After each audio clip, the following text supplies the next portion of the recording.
President Faust, members of the Harvard Corporation and the Board of Overseers, members of the faculty, proud parents, and above all, graduates. The first thing I would like to say is thank you. Not only has Harvard given me an extraordinary honor, but the weeks of fear and nausea I have endured at the thought of giving this commencement address have made me lose weight.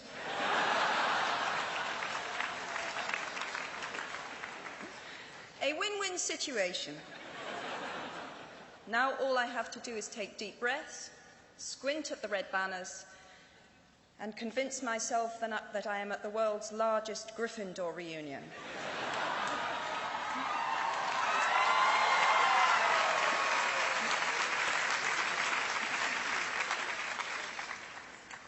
Delivering a commencement address is a great responsibility, or so I thought, until I cast my mind back to my own graduation. The commencement speaker that day was the distinguished British philosopher, Baroness Mary Warnock. Reflecting on her speech has helped me enormously in writing this one, because it turns out that I can't remember a single word she said.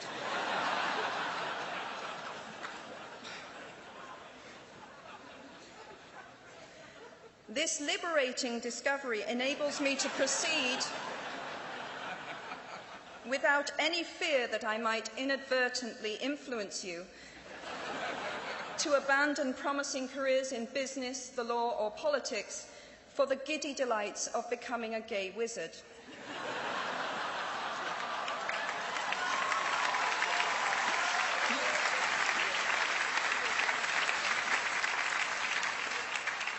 You see, if all you remember in years to come is the gay wizard joke, I've come out ahead of Baroness Mary Warnock. Achievable goals, the first step to self-improvement. Actually, I have racked my mind and heart for what I ought to say to you today. I have asked myself what I wish I had known at my own graduation, and what important lessons I have learned in the 21 years that have expired between that day and this. I have come up with two answers. On this wonderful day when we are gathered together to celebrate your academic success, I have decided to talk to you about the benefits of failure. And as you stand on the threshold of what is sometimes called real life, I want to extol the crucial importance of imagination.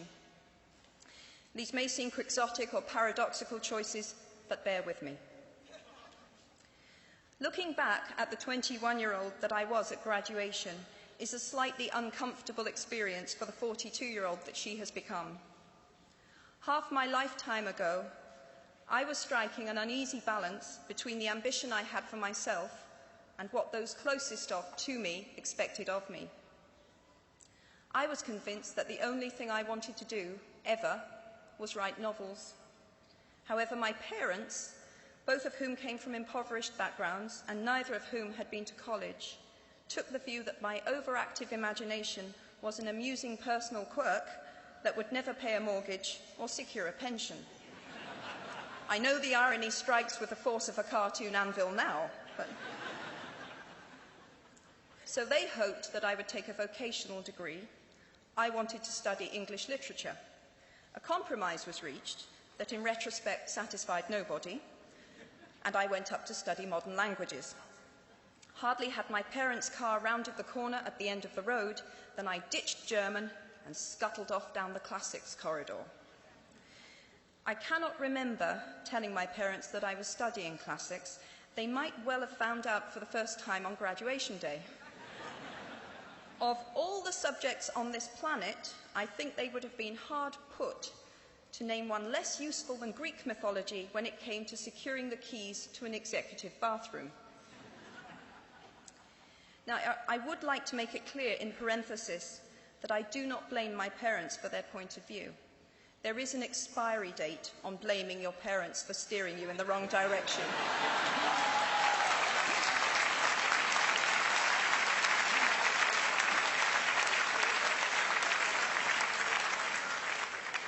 The moment you are old enough to take the wheel, responsibility lies with you. What is more, I cannot criticise my parents for hoping that I would never experience poverty. They had been poor themselves, and I have since been poor, and I quite agree with them that it is not an ennobling experience. Poverty entails fear and stress, and sometimes depression. It means 1,000 petty humiliations and hardships. Climbing out of poverty by your own efforts, that is something on which to pride yourself, but poverty itself is romanticised only by fools.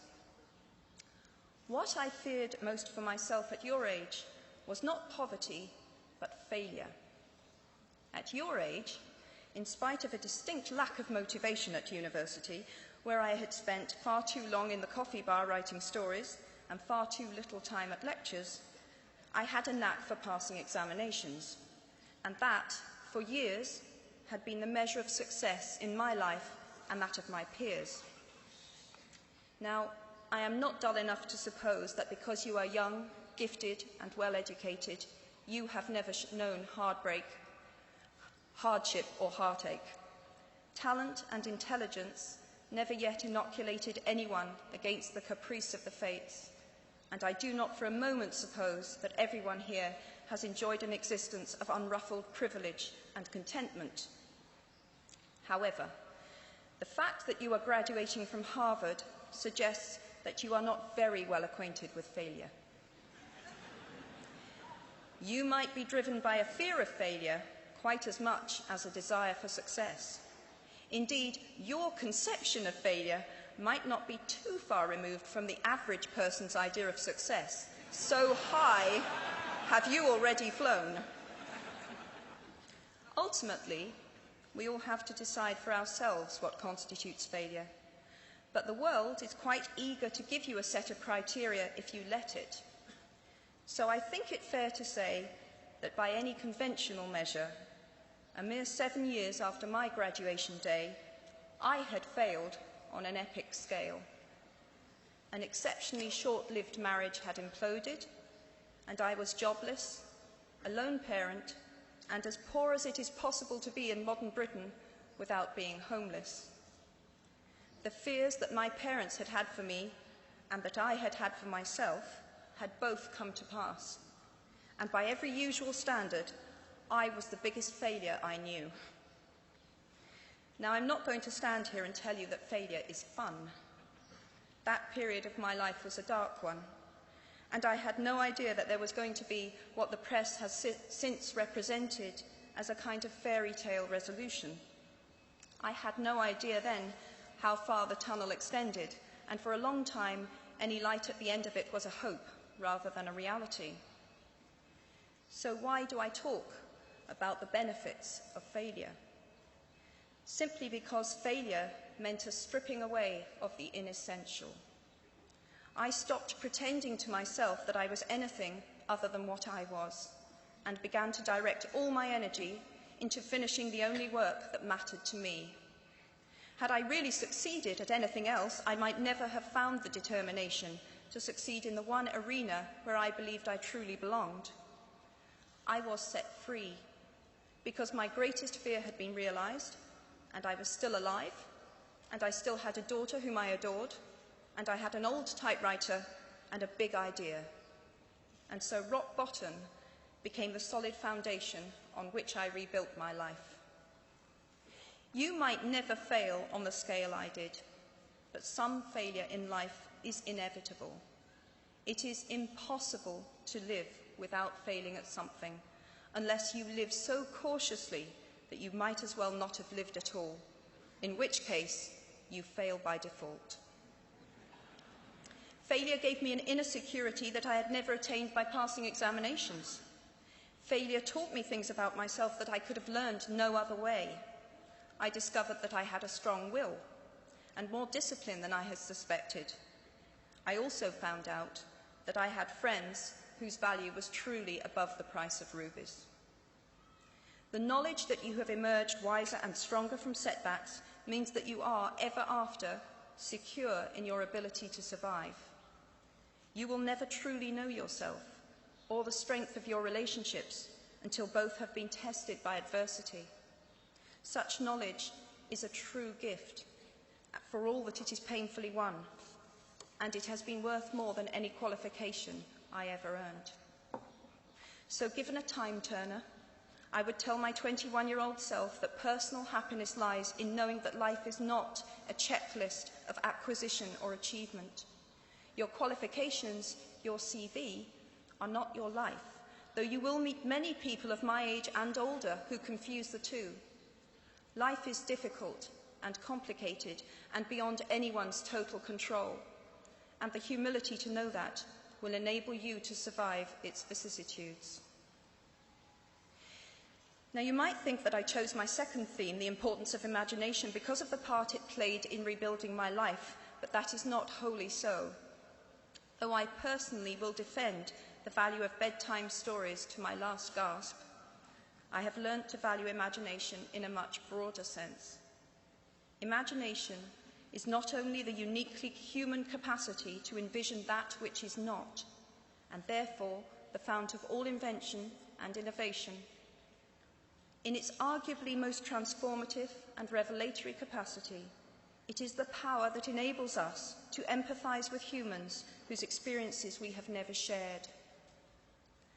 One of the greatest formative experiences of my life preceded Harry Potter, though it informed much of what I subsequently wrote in those books. This revelation came in the form of one of my earliest day jobs. Though I was sloping off to write stories during my lunch hours, I paid the rent in my early 20s by working at the African Research Department of Amnesty International's headquarters in London. There in my little office, I read hastily scribbled letters smuggled out of totalitarian regimes by men and women who were risking imprisonment to inform the outside world of what was happening to them. I saw photographs of those who had disappeared without trace, sent to Amnesty by their desperate families and friends.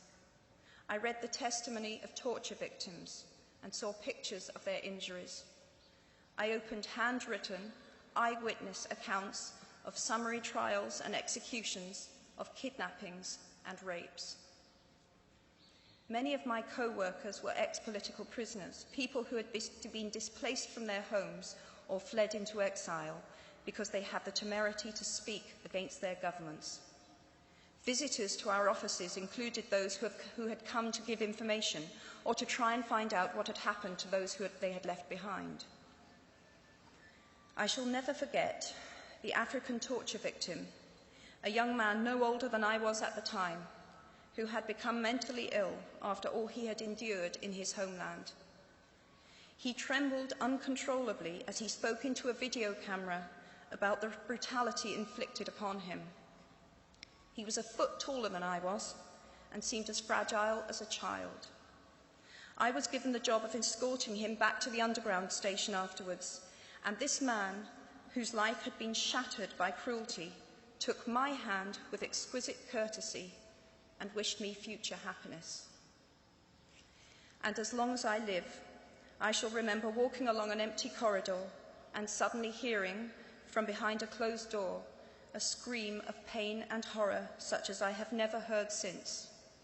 The door opened, and the researcher poked out her head and told me to run and make a hot drink for the young man sitting with her. She had just had to give him the news that in retaliation for his outspokenness against his country's regime, his mother had been seized and executed. Every day of my working week in my early 20s, I was reminded how incredibly fortunate I was to live in a country with a democratically elected government, where legal representation and a public trial were the rights of everyone. Every day, I saw more evidence about the evils humankind would inflict on their fellow humans to gain or maintain power. I began to have nightmares, literal nightmares, about some of the things I saw, heard, and read. And yet, I also learned more about human goodness at Amnesty International than I had ever known before. Amnesty mobilises thousands of people who have never been tortured or imprisoned for their beliefs to act on behalf of those who have. The power of human empathy leading to collective action saves lives and frees prisoners. Ordinary people whose personal well-being and security are assured join together in huge numbers to save people they do not know and will never meet. My small participation in that process was one of the most humbling and inspiring experiences of my life. Unlike any other creature on this planet, human beings can learn and understand without having experienced. They can think themselves into other people's places. Of course, this is a power, like my brand of fictional magic, that is morally neutral. One might use such an ability to manipulate or control just as much as to understand or sympathise. And many prefer not to exercise their imaginations at all. They choose to remain comfortably within the bounds of their own experience, never troubling to wonder how it would feel to have been born other than they are. They can refuse to hear screams or peer inside cages. They can close their minds and hearts to any suffering that does not touch them personally. They can refuse to know. I might be tempted to envy people who can live that way, except that I do not think they have any fewer nightmares than I do. Choosing to live in narrow spaces leads to a form of mental agoraphobia, and that brings its own terrors. I think the willfully unimaginative see more monsters. They are often more afraid.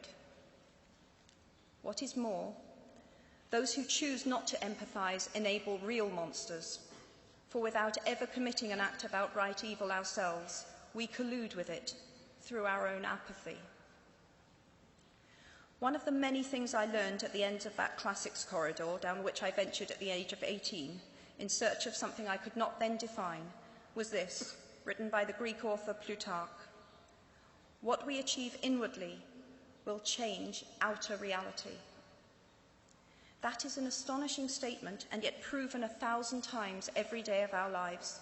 It expresses in part our inescapable connection with the outside world, the fact that we touch other people's lives simply by existing.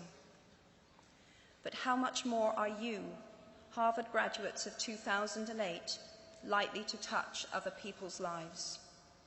Your intelligence, your capacity for hard work, the education you have earned and received, give you unique status and unique responsibilities. Even your nationality sets you apart. The great majority of you belong to the world's only remaining superpower. The way you vote, the way you live, the way you protest, the pressure you bring to bear on your government has an impact way beyond your borders. That is your privilege and your burden. If you choose to use your status and influence to raise your voice on behalf of those who have no voice, if you choose to identify not only with the powerful but with the powerless, if you retain the ability to imagine yourself into the lives of those who do not have your advantages, then it will not only be your proud families who celebrate your existence, but thousands and millions of people whose reality you have helped change. We do not need magic to transform our world. We carry all the power we need inside ourselves already. We have the power to imagine better. I am nearly finished. I have one last hope for you, which is something that I already had at 21. The friends with whom I sat on graduation day have been my friends for life. They are my children's godparents, the people to whom I've been able to turn in times of real trouble, people who have been kind enough not to sue me when I took their names for Death Eaters.